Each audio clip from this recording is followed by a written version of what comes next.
দারুল উলুম ফাউন্ডেশনের উদ্যোগে মসজিদ, মাদ্রাসা ও মেয়েদের স্কুলের জন্য স্টেপনি গ্রিনে একটি চার্চ বিল্ডিং কেনার উদ্যোগ নেওয়া হয়েছে। 1.9 মিলিয়ন মূল্যের প্রায় 9,000 স্কয়ার ফিটের 3তলা ভবনটির জন্য ইতিমধ্যে 10% অর্থ ডিপোজিট করা হয়েছে। অবশিষ্ট মূল্য আগামী মার্চ মাসের মধ্যে আদায় করতে হবে। এ উপলক্ষে মঙ্গলবার বিল্ডিং পরিদর্শন করেন কমিউনিটির বিশিষ্ট আলিম ওলামা, ব্যবসায়ী, মিডিয়া ব্যক্তিত্বরা।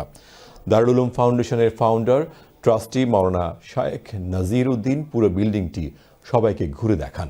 এ সময় উপস্থিত ছিলেন চ্যানেল এসের ফাউন্ডার মাহে-ফেরদৌস জলিল। এছাড়া আরও উপস্থিত ছিলেন চ্যানেল এসের অনুষ্ঠান প্রধান ফারহান মাসুদ খান, হাসান হাফিজুর রহমান পলক, আসম মাসুম, রেজল করিম মৃধা, মাওলানা ইমদাদুর রহমান মাদানী, মুফতি জুনাইদ হাফিজ, মাওলানা মোজাম্মিল, মাওলানা শাব্বির আহমেদ ও মাওলানা কারি শামসুল হক। স্টেপনি গ্রিনের লোকেশনও প্রাইম লোকেশনও একটা উম্মতর একটা খাজানা কেন লুকাইল আছে একটারে বার করে তুলছেন আমরা হাফিজ নাজির হিসাবে।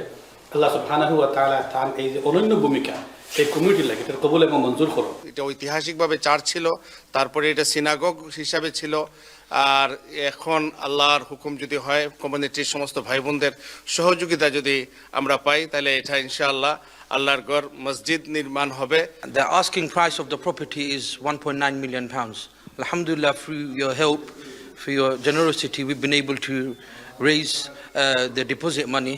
Now the remaining money, with your help, we'll be able to raise it. প্রয়োজন হলে আপনারা সবার সহযোগিতা, যাতে আমরা সমাজে ইয়াংস্টারের কাছে ইসলাম পৌঁছাইতে পারি, কেন ইসলামের শিক্ষাও দেওয়া হইব। পাশাপাশি মুরব্বীরা কিন্তু এই গণবসতি এরিয়াত সব সামান্য দূরে যাইতে পারেন না, খান্দার যারা আছেন তারা সবর লাগে একটা ফ্যাসিলিটি হয়ে যাবে, তারা সবাই এখন অ্যাটলিস্ট ওভার 1000 মানুষে আমরা নামাজ পড়তাম পারবো।